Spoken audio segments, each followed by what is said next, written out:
नमस्कार। एजिंग को हम रोक तो नहीं सकते हैं और सारे लोग यही चाहते हैं कि हम हमेशा जवान रहें, जो कि हो नहीं सकता। जिस तरह से मृत्यु एक सत्य है, उसी तरह एजिंग भी अटल सत्य है। एनीवेज, हम उसको प्रिवेंट ज़रूर कर सकते हैं थोड़ा बहुत, थोड़ी सी अच्छी आदतों से। कैसे, वो मैं आपको बताती हूँ। जैसे अभी क्या, मैं सोशोलॉजी और साइकोलॉजी सारा वेरी वेल पढ़ती रहती हूँ, फॉन्ड ऑफ भी हूँ। तो और बायो में है भी हमारे कि अगर जैसे एजिंग के साथ साथ हमारी जो डाइट है उसमें बहुत सारे चेंजेस होने चाहिए। नो डाउट आपने ये पढ़ा भी होगा, मैं नहीं जानती आप कितना फॉलो करते हैं नहीं करते हैं।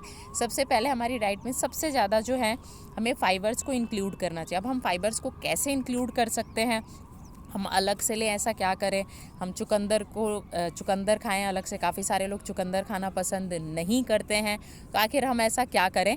तो आप क्या कर सकते हैं, जैसे अगर गेहूं का आटा है, मैंने पहले भी कहा था, वेट लूज़ का जो मैंने वीडियो डाला था उसका मेरे यही था कि अगर आप रोटी खाना एकदम से कम कर देंगे तो बिलीव मी आपका वेट ज़रूर रिड्यूस होगा। बिकॉज़ हमारा जो वेट लूज़ होता है या जो हमारी लाइफ स्टाइल होती है, हमारी बॉडी की फिटनेस होती है, वो 60 to 70% डाइट पे ही डिपेंड करती है और 20 to 30% हमारे वर्कआउट पे, हम कितना एक्सरसाइज करते हैं, कितना फिज़िकल वर्कआउट करते हैं। अब हम क्या कर सकते हैं, जैसे चलिए आप रोटी नहीं छोड़ रहे हैं तो no issues.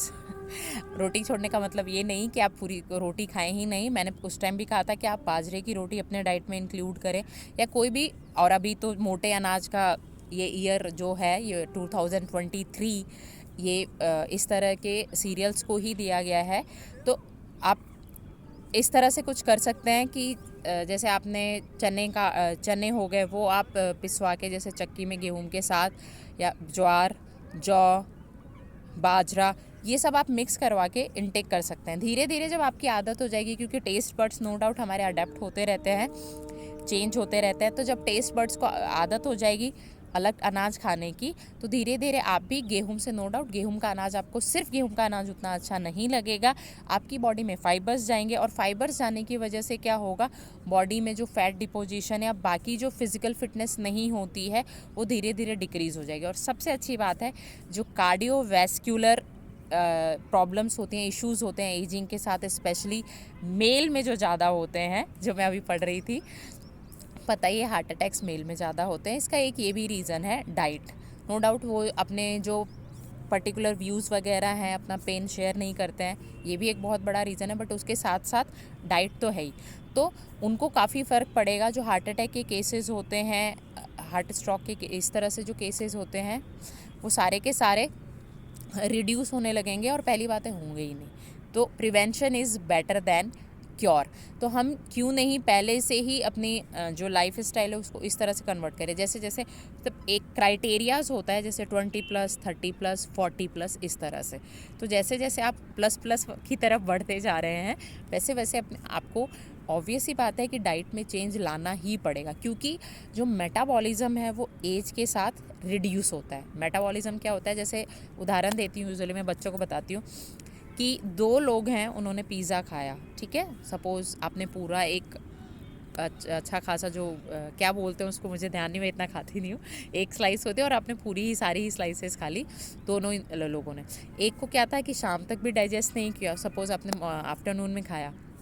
On the other hand जो दूसरा बच्चा था, उसको 2 घंटे के अंदर अंदर वापस भूख लग गई। इसका मतलब जिसको 2 घंटे के अंदर अंदर वापस भूख लगी, उसका मेटाबॉलिज्म बहुत अच्छा है।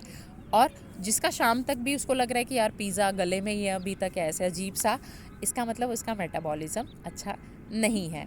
तो एज के साथ साथ एक ये भी फैक्टर होता है कि जो मेटाबॉलिज्म है वो भी धीरे धीरे कम होने लगता है। No doubt exceptional cases are always there. या तो आप फिज़िकली अपनी जो वर्कआउट करते हैं वो बहुत ही अलग तरीके से कर रहे हैं, बहुत टाइम दे रहे हैं उसके लिए, तो ऑब्वियस ही बात है आपका मेटाबॉलिज्म उस तरह से, उस रेट में रिड्यूस नहीं होगा जिस रेट में बाकी लोगों का हो रहा है।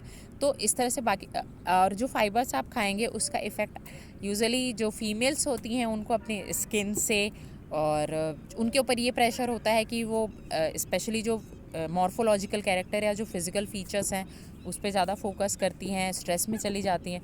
फाइबर्स खाने से आपकी जो फिज़िकल बॉडी है, आपका जो फेस है, वो भी काफ़ी हद तक सही रहेगा और उस पर अलग ग्लो आएगा। It is not about the fairness और डार्क और लाइक दैट। वैसे भी मैं अपने बच्चों को बताती रहती हूँ कि जो सांवला कलर होता है वो यूवी रे से इजीली फाइट करता है as compared to fair colour. इसीलिए शायद आपको पता भी होगा कि जो द्रौपदी जी थी उस टाइम से सबसे सुंदर जो फीमेल थी हमारे पूरे विश्व में, और वो सांवली हुआ करती थी। एनीवेज, इस पे हम कभी और बात करेंगे।